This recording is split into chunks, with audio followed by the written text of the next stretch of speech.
You're listening to How to 20-something, the only podcast that helps both men and women navigate their 20s and learn how to adult across all aspects of their lives. We're going to be focusing on career, relationships, finances, fitness, nutrition, and all of the common challenges and obstacles a typical 20-something will face in this post-college life and what to do about it. I'm your host, Just Diamond, and I am the CEO and founder of Just Diamond Coaching, where I help young professionals get their shit together, gain their confidence, and own their life. No one prepares you for this adulting world, so allow me to help you feel like you are no longer a chicken running around with its head cut off, and that you actually know what the hell is going on and what your next step to take is. Welcome to How to 20-something. Before we dive into today's episode, I actually want to come on here and announce that I postponed the Right Way to Resolution to 1 week later. So instead of January 3rd, which would have been last week, it is January 10th. It's this week. So I know last week's episode, and honestly, all the ones that I made the announcement for prior to that were a bit misleading, but it's because I changed my mind last Tuesday, or not last Tuesday night, but the Tuesday night before New Year's. And I just didn't have time to edit the episode, especially because I mentioned it in the middle of the episode. So here I am announcing it to you before you listen to today's episode that the Right Way to Resolution is this week. You are not too late. You can still sign up.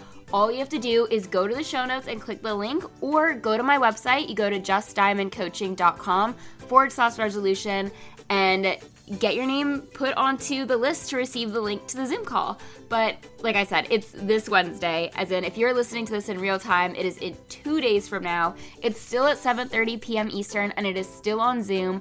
But this workshop is really to help you focus on what you want to improve on this year. Whether it is an intention that you have, a general idea, you have no idea at all, or very specific goal, it's designed to help whomever comes to the call. And I want to walk you through it. It's also going to help you strategize how you actually follow through on the changes that you want to see happen, so that you can look back on 2024 and feel proud of what you did accomplish and the moves you made towards a better you and towards your future.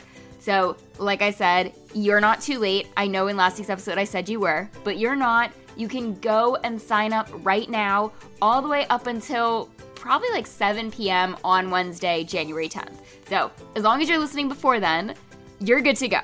Go sign up. And I can't wait to see you there. I'm so excited to introduce a brand new workshop, the first workshop of the year, and to just help you get your ball rolling on what you want and how to get there. All right, and now back to the show. Welcome back to another episode of How to 20-something, and boy, do I have quite the episode in store for you. I've briefly mentioned what I went through last year on a few different episodes, but someone told me fairly recently that I need to make a whole episode on this subject matter because of how little it's talked about, but of how common of an experience this is. And that is when you and your best friend break up. So here we are. I want you to picture this. You and your best friend, someone you've known for years, someone you've vented to about all your life's problems, someone who knows the ins and outs of you, someone who has always been there for you and you've been there for them, someone who you always pictured standing next to you on your wedding day and vice versa, suddenly find yourselves at a crossroads. You can feel your relationship breaking at the seams, that with every little fight is another fracture in your relationship, but you think you guys are stronger than this crossroad. Friendship fights are common and you'll get through it. Yet you don't. This altercation hits different. This one leads to a friendship breakup. And now you are left all alone with no best friend in sight. Your weekends are spent solo. The person you text the most becomes your mom, and you feel like you have to start from scratch and find a new person to take on the best friend role. Today's episode is going to be all about the unique challenges that come with parting ways with someone you once trusted your entire life with, as well as the personal growth that is forced upon you and the hardships that you have to deal with as a result. I want to begin with saying that nobody really tells you how bad this type of breakup is going to be. I personally feel it's worse than a romantic breakup. They can be just as confusing and painful, but it hits different when you lose your best friend. I can't really explain it, but I guess it's because this friend was probably around through a lot of major milestones in your life and various romances and breakups. And also because it usually means your entire friend group is going to be affected as a result, which only further emphasizes the importance of having friends outside of your romantic relationships, as your romantic partner should not be your sole best friend. But in relation to having your best friend, you typically have the same friend group, as you two are the ones that always hang out together and other people get added to the mix. So when you two split, who gets the friend group? In my experience, it's the person who is more extroverted, and that's not me, which makes life a lot more challenging when a breakup like this occurs. Now, I've made episodes on making friends in your 20s, as well as your sense of community, and I've made an episode on going through a breakup. But this episode combines the two, as you'll learn soon enough. And like I said, last year I dealt with my own friendship breakup, a friendship that lasted 8 years, suddenly gone, and it forced me to pivot and learn a lot about my own comfort zone, insecurities, resistances, and beliefs. This was the first major friendship breakup I've dealt with, as prior ones were with people that I wasn't friends with for that long of a time. The very first one was with my freshman year roommate. I mean, I'm sure there were probably some throughout like elementary school, middle school, and high school, but the first official one, I guess you could say, was with my freshman year roommate. We were friends in high school. We got really close senior year. We lived together during our summer semester, and then when fall came, we also lived with her other best friend, which is where things took a turn, to the point where my mom was calling my university's housing department almost every single day to help me get out of that living situation. And 6 weeks into the semester, I moved out of that dorm and into one across campus and never spoke to her again. Well, I actually had to block her on everything because she was harassing me even after I moved out, so that was fun.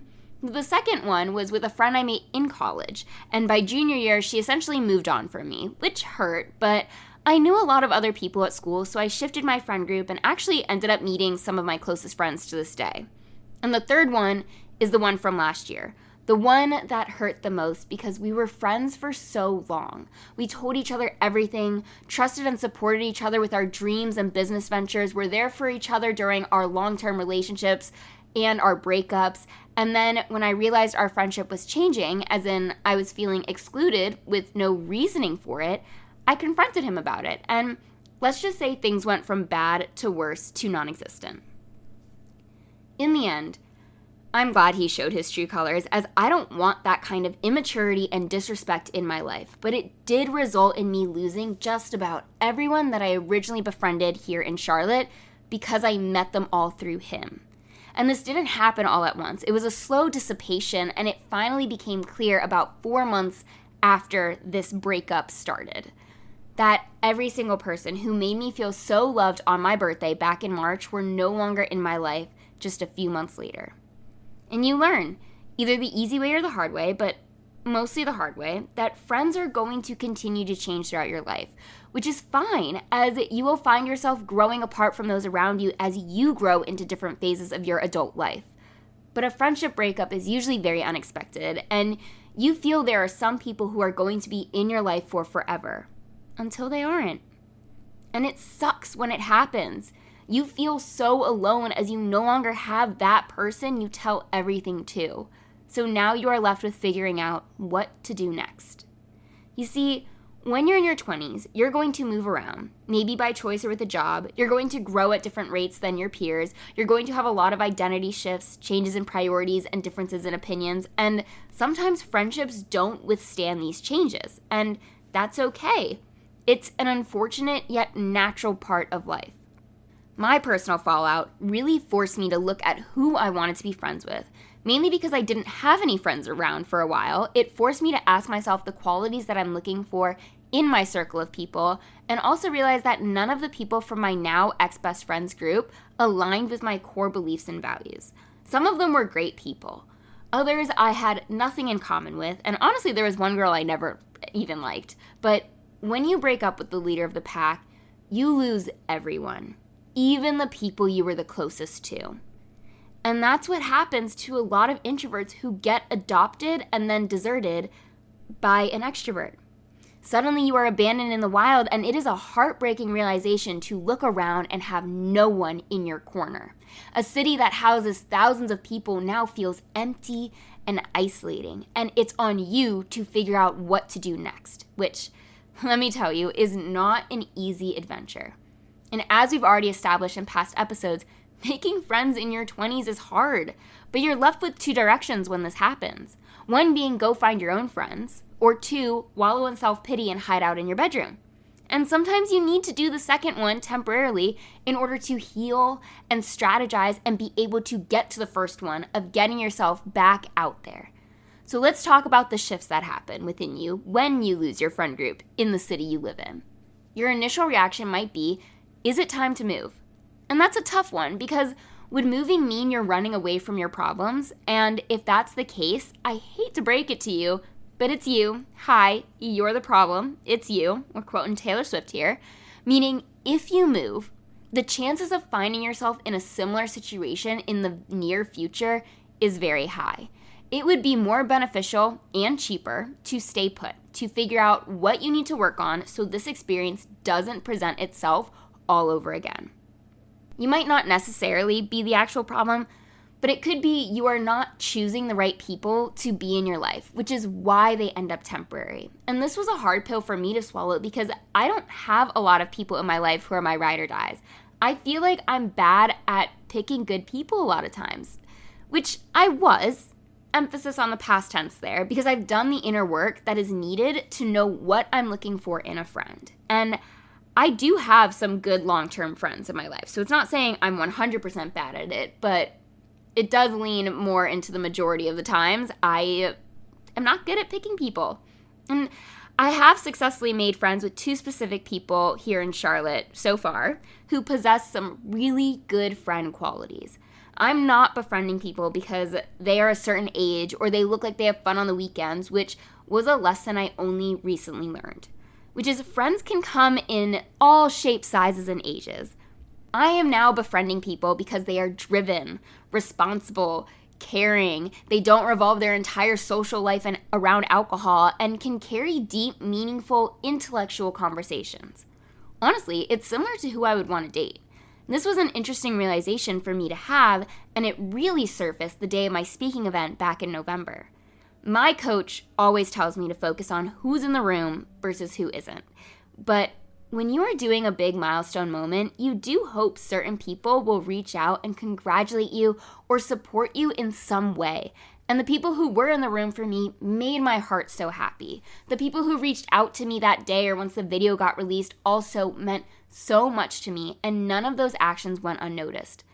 But there were certain people that I thought would say something to me and gave radio silence, and it was very eye-opening. The people surrounding me on that day weren't in their 20s. They didn't go out drinking all the time, and they supported me in my big moment. This experience provided the shift in my beliefs of what your community should look like in adulthood. And it's a weird learning curve for sure, because up until this point, you were only surrounded by people within a certain age range around you, like around your age. And when you enter the real world, it's all ages, anything 18 and above. This is probably the biggest shift that occurs when you and your best friend go through a breakup. You realize who else is out there, what type of person you want in your life, and you get to redefine your definition of what a friend looks like for you. The other shift that happens is the growth in yourself, because you have no one. You are forced to do new things in order to meet new people, and that's scary and uncomfortable. You might even realize that the people you were surrounding yourself with were actually holding you back from your full potential, dreams, and ambitions simply because they weren't after the same life you were, so you weren't being inspired to take action towards what you really want. My mom brought it to my attention that my friendship breakup could have been partly due to my being super ambitious, and when I have a vision, I go after it and create it. And this ex-friend would have many visions, but never made anything happen. The story I can create is it made him insecure, that he has never been able to stick by his word and fully go after what he wants.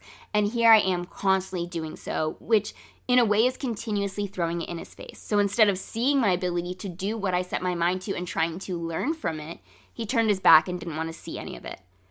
Again, it's a story, and I could create many stories as to why this friendship ended, as you'll hear soon enough, and you probably find yourself creating many stories behind why someone behaved in the way that they did, and you'll never truly know what actually went on in their head and why they did that unless they specifically tell you. But the bottom line is, for me, I'll never be friends with this person again. And if you know me, I don't like using such definitive language, but there are some things I do know for certain, and that is one of them. I was hurt so badly that it is unforgivable. I will say that friendship breakups impact people differently based on your gender and the gender of your friend. I can't particularly speak for the LGBTQ community because I haven't gone through a friendship breakup myself with anyone that is part of that community. So I'm going to reference this towards straight people, although I am an ally to people who are in the LGBTQ community, so don't cancel me. It's just not in my personal experiences to speak on with this particular subject matter. So whether it is male versus male, female versus female, or male versus female, the results of the breakup will be disruptive to your life, but in very different ways. And let's dig into how friendship follow-ups present themselves depending on the friendship at hand. All types of friendships can end due to major life changes like moving or getting into a serious relationship, even starting a family. And it's more so you guys have drifted apart and communication fizzled, life got busy instead of a whole fallout. You can also have the types of friends that you talk to like twice a year, but every time you're together, it's like no time has passed at all. But some friendships just drift over time, which is fine. It's part of life. This episode is different. As in, I'm talking about a significant event or fight or action resulting in you no longer being on speaking terms with your best friend, potentially for forever. I'm going to begin with male-to-male friendships. As I cannot speak to this personally, I am basing it off of experiences that my male friends have mentioned. Male-to-male fallouts are honestly not very common, in part because guys don't take things that personally, and also because guys have a tendency to not discuss their feelings openly.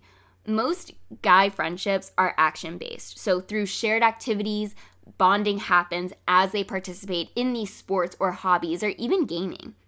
And because this is how they bond, their communication is also oriented around the activity or mutual interest rather than emotional conversations. According to my own research, guys will experience their own version of a friendship breakup if there's unhealthy competition that breeds jealousy, like romances or career or anything of the sort. Sometimes when a conflict occurs, one guy could have a more direct confrontation approach, while the other one may avoid confrontation, which will only push the two further away from one another. In my experience with my male friends and seeing how they interact with one another, full-on breakups are not that common. It's not saying that they don't happen, just that guys are pretty good at brushing past a conflict with one another and establish really strong relationships with their friends, which is where the term bromance comes in. They really do have this special bond that hardly ever gets broken. When it's female-female friendships, it's a lot more catty. These friendships develop with a high level of emotional intimacy, connection, and support. Female-female friendships can end for a number of reasons like jealousy, lack of communication or miscommunication, straight up backstabbing the other person, which leads to a betrayal of trust, even if you don't like your friend's partner, which I've personally had happen, and I know other people who feel their friendship is fracturing because of this. It's no secret that females are more emotional creatures. We thrive on the richness of relationships, but girls are also very mean and honestly scary. Fallouts can be so horrible because of the emotional warfare that can be exchanged between two females. Speaking as a female myself, we replay the scenario in our heads from our perspective over and over and over again as we continue to feed this emotional turmoil. Remember, we all believe we're right in our own minds. So when fallouts or fights happen, we fully stand by our point of view and believe the other person is the wrongdoer. But when it comes to female versus female, things can escalate to a really nasty level. Girls are nasty people, and I can say this because I am a girl. I find it really difficult to establish close-knit relationships with girls because they are more scary and judgmental than boys. It's why I gravitate towards guys for friends, as they don't typically get caught up in the drama of girls' brains and are much more laid back. I mean, all of these types of friendships really depend on the person in discussion, but let's talk about the third scenario, which is female-male friendship fallouts. This is what I personally went through last year, a friendship breakup I never saw happening and never saw coming. I think it's a pretty common question of, can males and females be best friends with no intimate reaction? And if you had asked me that a year ago, I would have said 100% it's possible. But ask me that right now, in 2024, I'm not so sure anymore. Based off of what I just said about male-to-male friendships and female-to-female ones, we obviously think differently and establish connections differently. I've learned recently that guys can't really distinguish female close friendships to intimate ones in terms of emotional conversations, so on more of a psychological level. It's like they're getting all of their emotional needs met that would come from a girlfriend, but with none of the physicality, which is honestly the short end of the stick if you ask me. And while I was in the process of planning this episode out, I was having a conversation with another trainer at one of the gyms I work at. And I don't even know how we got on the topic of my friendship breakup, but we did, and I gave the Sparks Notes version of what happened. And before I could even begin to explain it, the trainer, who is a man, told me right away why he's pretty sure my friendship ended so abruptly, as he was speaking from personal experiences and projecting it onto my experience. Whether what he said is true for me or you is another story, but this is coming directly from a married man's mouth, and I have heard it elsewhere. As a bro girl, I have a hard time believing it. He basically said men and women cannot have close friendships. He went on to say that women can distinguish friend versus romance, but men can't. That once they develop the emotional connection to a woman, he falls in love with her. He basically went on to tell me that my friendship ended so abruptly and harshly because he was falling in love with me and needed to cut things off. I will say, there were never any romantic feelings between the two of us. I considered him to be one of my best friends and thought nothing more about it, but this trainer begs to differ. When I would tell people about my friendship breakups, just about everyone was convinced that another girl entered his life and he pushed me to the curb, or that he was in love with me and cut things off because he knew it was never going to go beyond a friendship. I'll never truly know what happened with that friend, and again, we can keep playing different stories and keep telling ourselves different things, but if you don't know, that's all they're ever going to be, is stories. But just like any relationship you form throughout your entire life, whether it be romantically, cordially, or professionally, you need to practice effective communication. You need to establish clear expectations of one another, and you need to build and enforce trust. Fallouts are not fun. Any type of breakup is not fun, but as you grow through your 20s and into your 30s, you are going to experience a revolving door of different types of friends. If you believe there is a reason everything that happens in your life, as I do, then you'll learn that every hard experience is accompanied with a valuable life lesson. My friendship fallout taught me to speak up for myself, set boundaries, and know my worth, and he is not deserving of a friend like me. It doesn't mean I'm fully healed from this breakup, but I will say that I have been pushed far out of my comfort zone that has opened the door for me to receive bigger and better people, experiences, and things. It forced me to start a book club.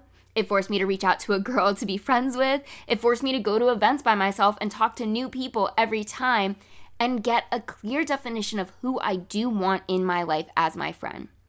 Regardless of the comfort zone barriers I've broken, best friend breakups suck. But sometimes they're the best thing for you. This one, while I'm still searching for the light at the end of the tunnel, was one of the most transformative and eye-opening experiences that I have dealt with to date.